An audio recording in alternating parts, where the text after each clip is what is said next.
Alright folks, I'll get started. So this is week 3 and we started discussing about crystalline silicon based solar cell last class. We were studying the key developments. Today I want to cover up the manufacturing part of it, and if time permits we'll also start talking about light trapping, and that's a topic that will continue on to the next lecture.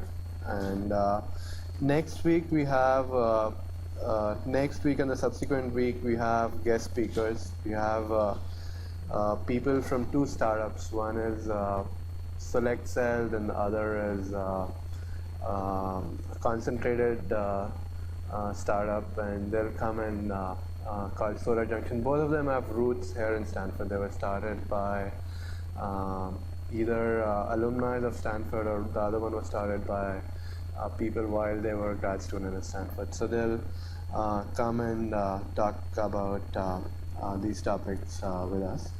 So let me pick on, let me start from where we kind of left off in the last lecture. So I was discussing this 2 kind of cell designs, and we were debating which one is better.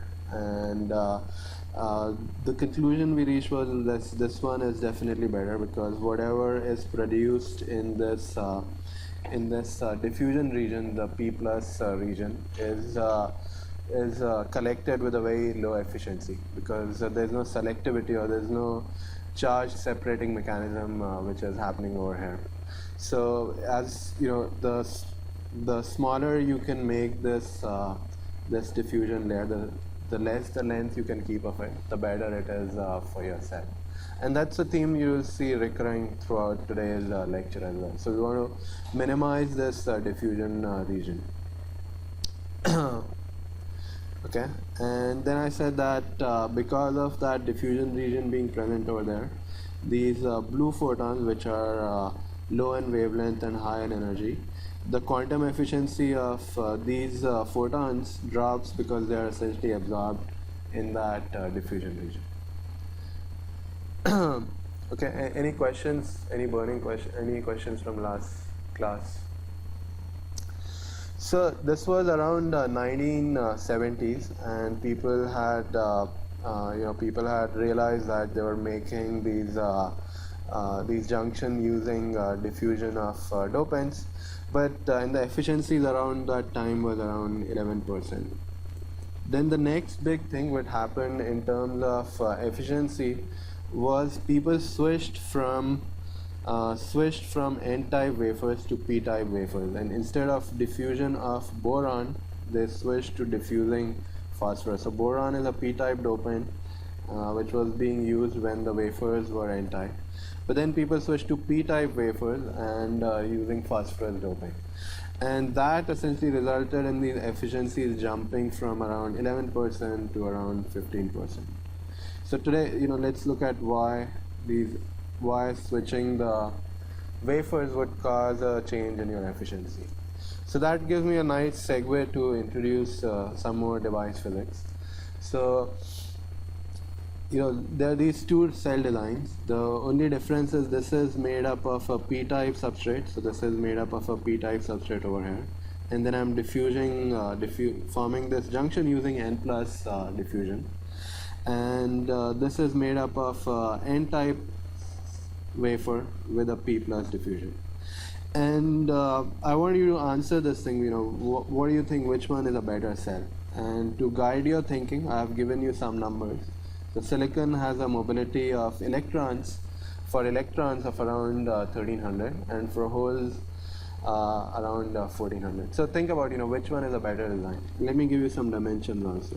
This is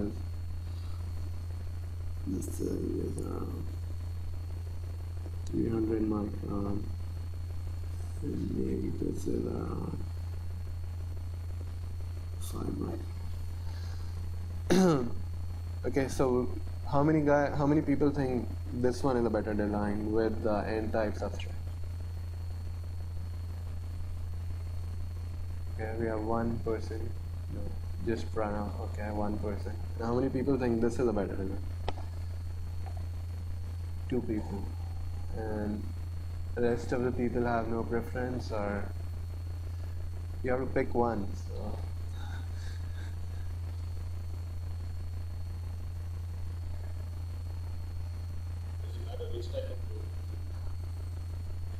So over here you would be using boron, right? And over here you would be using arsenic.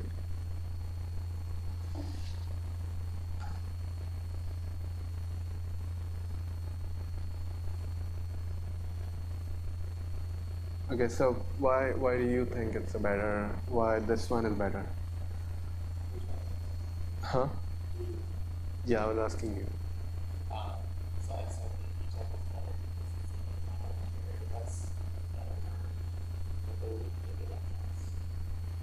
Okay, so let's pick up on what's your name? I forgot. Okay, what Sam said. So Sam said that this is better because it's a minority. Solar cell is not a minority category. Let me explain why. So you have n plus over here, right? No, actually, let me draw it.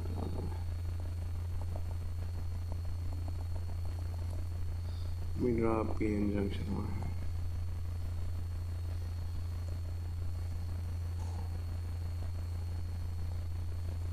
Right, so the electrons which are generated are separated over by this junction and collected on the n side, right?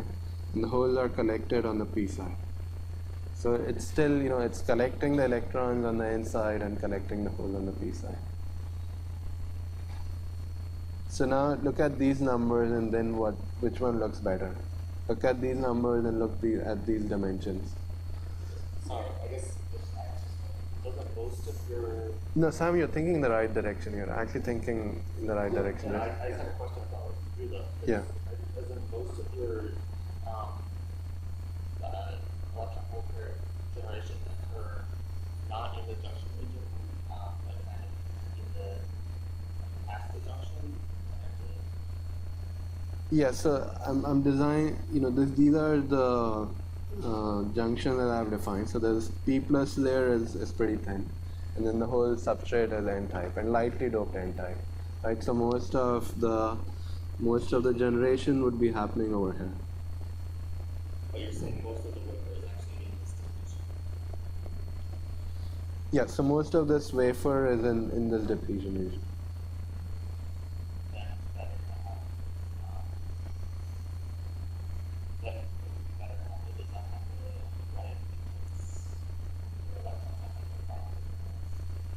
Okay, so does everybody, so Sam said the electrons have to travel faster. The electrons have to travel more, right? Does everybody agree with that?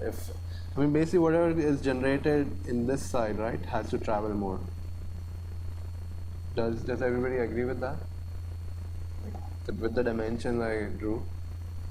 So from this analysis, it looks like, if the electrons have to travel more, or in this case, the holes have to travel more, and the electrons have higher mobility as compared to holes, then my n-type substrate, right, the n-type wafer, which is this design, should be better.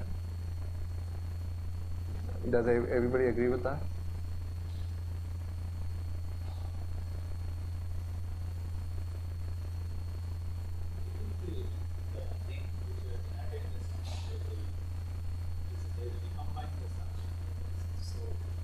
Yes, so you're exactly right. So mobility is essentially proportional to, and mobility is given by this formula. It's equal to your electron times your recombination time, or your lifetime divided by the mass, right? So higher mobility means higher time for recombination, right? So higher mobility means it will have more time before it recombines. Right? So do you want a carrier which has more time before it recombines to travel more, or you want a carrier which has less time to recombine to travel more?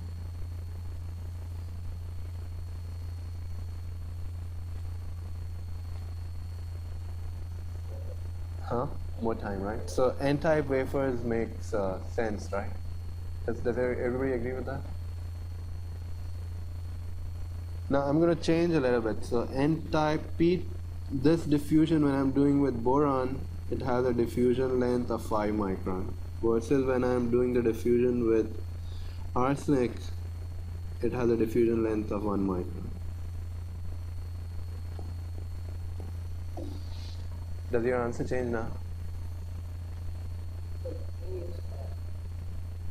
Well, sure, you can also. Well, the p-type substrate, so we have to also understand which one is the minority carrier. So once the electron in the right side figure, once the electron passes the depletion region and goes into the n region, it doesn't really matter because electron is the majority carrier. We need to always care about the minority carrier because it's the minority carrier lifetime that matters. That basically governs the combination. So the left side is better because so the electrons and holes which are generated in the undoped region has to come up to the depletion region at the edge of the depletion region. So electron should be better at that point because electron has harmony.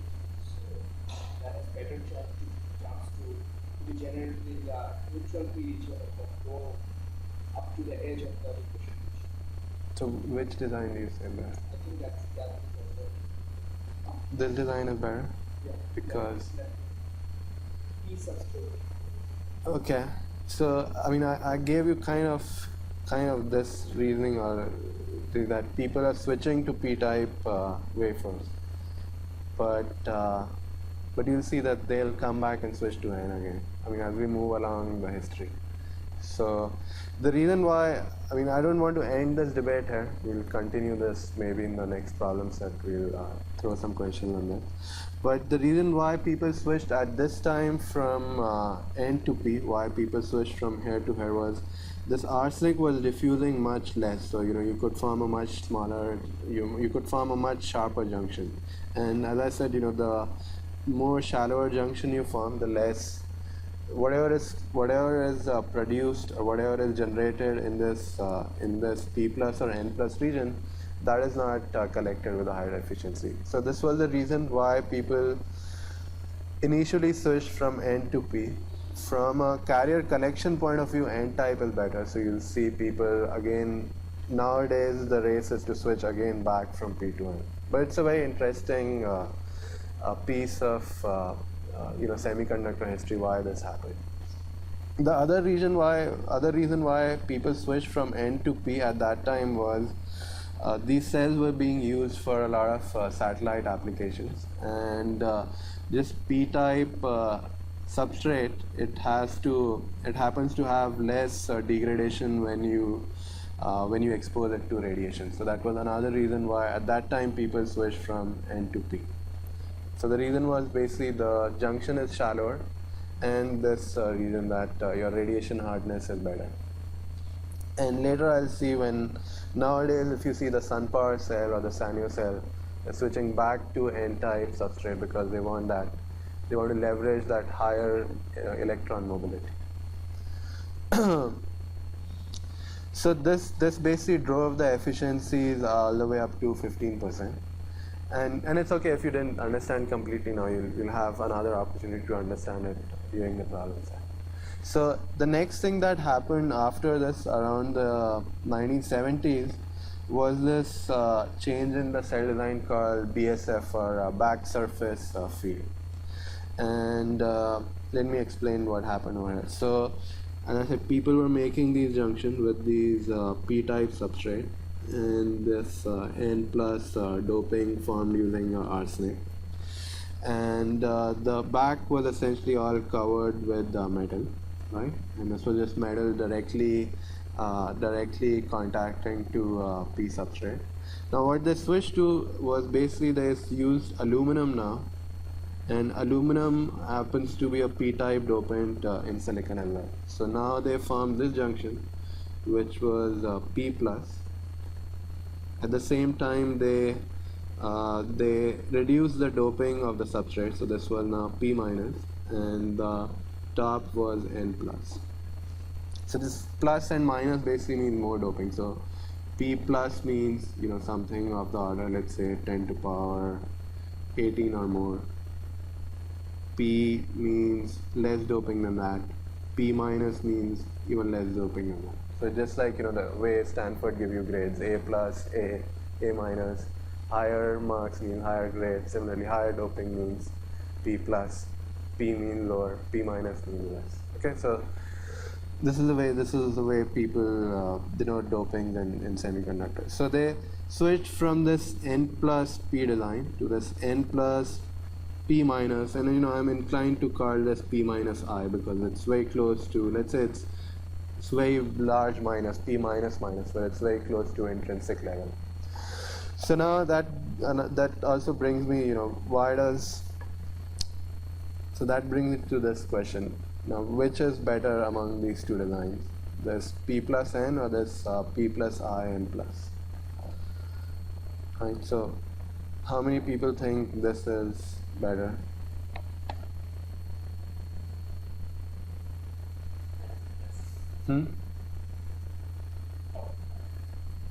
So, sorry? Oh, this one. So PIN is better? How many people think PIN is better?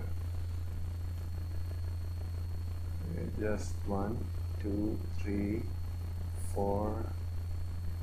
Okay, how many people think PN is better? 1. So the remaining 10 of you are undecided yet. Wait till you hear all the 3 presidential debates to decide.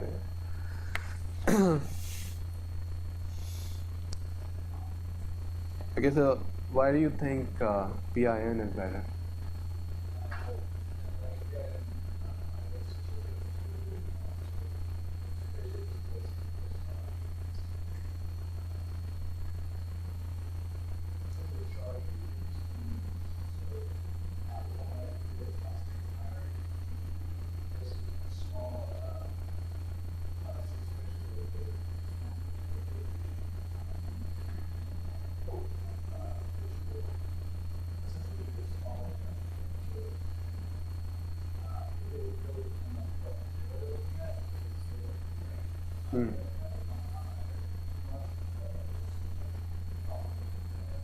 Okay, we're looking at silicon right now. Okay, what's your name? Ben. Yeah. So Ben bring up a very excellent point that the electric field basically occurs in the depletion region. So if I draw the band diagram, right? So this is my band diagram across my PN cell. My electric field is located in this depletion region, right? And this electric field is what is separating my electrons from my holes. So if I compare it over here, this region, this case where I have PIN, I have a much larger depletion region. So let me give you some more background. So depletion width is usually inversely proportional to the square root of the doping, right, on the lightly doped side. So the lighter doped you are, the more is your depletion region, or equivalently more is the region in which your electric field is located, where you can separate your electrons and holes. So the basic things are we want to minimize first of all this thing where the diffusion region which is facing the light. The other thing we want to do, the other key rule, is we want to maximize this depletion region. We want to maximize this depletion region in which the generated carriers would be separated. So the lower the doping you choose, the greater would be your depletion region, right? So that is again shown over here. So the carriers which are generated, the electrons and holes which are generated outside the depletion region, they can basically diffuse in any direction. So they're collected with a very low efficiency, and that is desirable to generate all these carriers in this depletion region.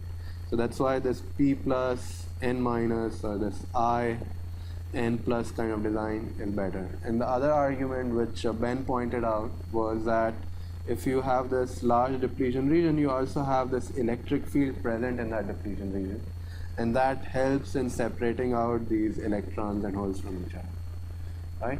So this was the big development that happened in the 1970s, that people switched from this just P plus N to this P plus and using the slightly doped substrate and then introducing this other kind of doping from the back. And this is again, I'm plotting it over here. So if you think about this as light is coming from this side, right? So your blue photons, they are essentially all absorbed over here, but your green and red photons, green meaning lower energy, red meaning even lower energy, they have large absorption depth, so they go much farther, right? And so you see over here the generation rate as you go along this distance, it decreases because light is getting absorbed, and you have this constant electric field present throughout this eye region, which helps you separate these carriers as well. So that's why PIN is a much better, and that's why most of the cells, silicon cells nowadays, they use this P plus. They use both this diffusion of both P plus and N plus to form this cell. Okay.